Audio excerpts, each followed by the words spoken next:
Kyler Murray, one of the big stories of the day yesterday. A couple of stories. Kareem Hunt, Kyler Murray. We're going to start with Kyler Murray. Kyler Murray is now fully committed to playing football.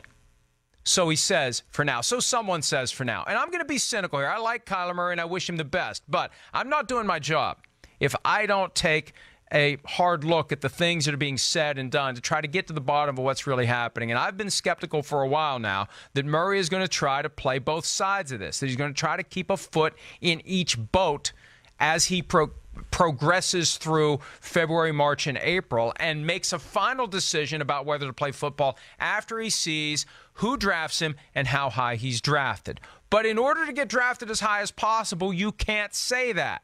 You have to go all in with football. The statement that was posted yesterday on his Twitter page may or may not have been written by him. The A's reportedly believe it was written by his new agent, Eric Burkhart. The statement reads as follows: moving forward, I am firmly and fully committing my life and time to becoming an NFL quarterback. Football has been my love and passion my entire life. I was raised to play quarterback, and I very much look forward to dedicating 100% of myself to being the best possible quarterback and winning NFL championships. I have started an extensive training program to further prepare myself for upcoming NFL workouts and interviews. I eagerly await the opportunity to continue to prove to NFL decision makers that I am the franchise quarterback in this draft. Okay, here's the thing. If he was raised to play quarterback, if football has been his love and passion his entire life, why did he take money from the Oakland A's last year when they drafted him? Plenty of guys get drafted. They don't take the money from the team. Why did he do it? Why?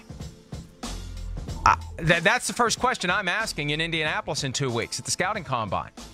These interviews for Kyler Murray, when you consider the circumstances, when you consider the fact that he did take the money from the A's, when you consider the fact that the A's are still there, and I think the A's are playing this beautifully. We wrote about this last night. Ken Rosenthal of The Athletic has taken the view that the A's are still in this. The A's are ready to go. The A's aren't constrained by the same limitations that will prevent what an NFL team can pay Kyler Murray. That the A's can offer more. Whatever the team that drafts Kyler Murray is able to pay under the CBA, the A's can pay more. And the A's seem to be determined to still try to get Kyler Murray. Now, whether or not they really are determined, and let's just take them at their word that they are determined, that throws a hell of a wrench into the gears for Kyler Murray. Because no matter what he says, no matter what he does, that pathway remains. Back to baseball. It's there. He can go back to baseball whenever he wants. Because the A's are making it clear, hey, we're fine. Well, no, we're not upset. We could be upset. We could tell this kid, hey, forget it. We're done with you. We're not playing this game. We're not going to be your leverage against the NFL. We're going to move on to someone else, but they're not. They are determined to still sign Kyler Murray, which is going to complicate Murray's life over the next 2.5 months because he's going to be asked over and over and over again. And this time around, when he is in these 15-minute meetings at the scouting combine and when he's otherwise meeting with teams, he's not going to have handlers there. He's not going to have agents there. His dad's not going to be there. That awkward interview that he had with Dan Patrick, Super Bowl week, Dan at one point said, Dad, can he answer the question? Dad's a little involved. Dad's not going to be involved at the scouting combine. Kyler's going to have to go in, and he's going to have to answer these questions, and the teams are going to be looking for reasons not to take him, especially because you're going to have scouts in pretty much every team that is arguing against Kyler Murray because of his size, not just his height, but his size. And we had Russell Wilson and Kyler Murray at the set that we had at Radio Row in Atlanta, just a couple of hours apart, and I was struck by how much smaller Kyler Murray is than Russell Wilson. They're both short. But Wilson has that NFL quarterback thickness to him where you can look at him and say, this guy can walk out there between the white lines and protect himself. Murray, he looks little. I'd be nervous. I'd be scared. Are you sure you're all right out there, Kyler? Do you know what you're doing? These are really big, strong guys. Are you sure you can handle yourself out there? Because you're not really all that big. And I don't know that his frame allows him to pack on all that much muscle. I mean, 7 years ago, Russell Wilson wasn't built like he is now. I just don't know that Murray's frame is going to allow it. There's a picture floating around, and I need to post this at the website at some point, of Murray standing with Dwayne Haskins and Tua Tagovailoa of Alabama at the Heisman ceremonies.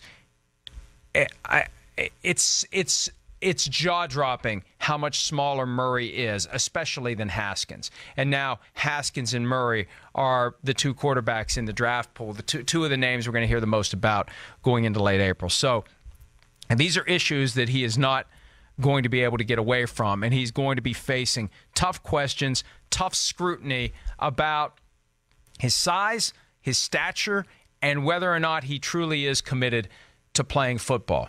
Because, look, whether he believes it at this point or not, if he ends up going lower than he thinks he should go, and he said it himself in this statement, he wants to prove that I am the franchise quarterback in this draft, right? So if he's the third quarterback taken, the second quarterback taken, anything other than the first name off the board, does that change his view on the NFL? Well, these teams have gotten it wrong. They're not properly assessing my skills, so I'm going to maybe have second thoughts about playing football. Maybe I'll play baseball instead. And if you've got the A's there throwing more money on the pile, it's a heck of a risk. There's a risk that you're going to be the Tampa Bay Buccaneers in 1986, drafting Bo Jackson first overall, and he never plays for you. Because, see, football teams only hold rights for 1 year. After a year, Kyler Murray goes back into the draft pool, assuming someone drafts him. If no one drafts him, then he's a free agent, able to sign with anyone at any time. But if he's drafted, those rights last for 1 year, and then he goes back into the draft pool next year. Remember, 1986, 1987. 86, it was the Bucs in round one. Bo Jackson didn't play football. 87, the Raiders took a seventh-round flyer at a time when there were 12 rounds in the draft, and Bo Jackson said, yeah, I'll play football part-time. And I really do think that Kyler Murray's preference would be, if he could find a way to pull it off, and I think he's going to try to do it, although I don't think he is going to get anywhere with it, he'd like to play both. He said that to us. He'd really like to play both. He knows it's highly, highly, highly, highly unlikely, but he didn't say it's impossible. I don't know that he can pull it off. He probably can't. But if he's even holding out hope of playing both, then there is a chance that this full commitment to football isn't as full as he would say. And look, we have to be cynical. We have to be skeptical. We have to understand that this is part of the game. It's no different than running 40 yards in a straight line, or how high you can jump, or all the things you do at the scouting combine. There's a certain ritual to this. The things you do, the things you say to get drafted as high as possible. The goal between now and the end of April is to get drafted as high as possible. Then after you get drafted, wherever you're drafted, you figure out what you're going to do. Just because you've been drafted doesn't mean that you are legally committed to playing for that team. The Giants reportedly are out on Kyler Murray. They believe he's too small. I guess a team called the Giants would be, the most likely to have concerns about size. But look at that. Look at this. Look, there's another angle where it's even more jaw-dropping. But the difference between look at the difference between Haskins and Murray. They play the same position. And Haskins has been spectacular. If I'm Dwayne Haskins, I'm getting upset by all this Kyler Murray talk. Hey, people, you forget about me. Passer and a runner. Not just a runner. Some would say just a runner. No. Dwayne Haskins, passer and a runner. And look, these size concerns are going to be an issue. Maybe Murray's genius here is he's making the issue his commitment to football and not his size. But here's the reality. It's going to be both. And you're going to have voices in these organizations saying between the risk that he's going to go play baseball versus the reality that he isn't as big as he should be, it's not worth it. Let's draft a guy that we know is going to show up. See, Murray is the worst nightmare for an NFL team when it's time to make a draft pick because unlike every other guy that they may draft, Murray has a very viable and realistic option to play another professional sport and make as much or possibly more money. Most guys, they don't have that.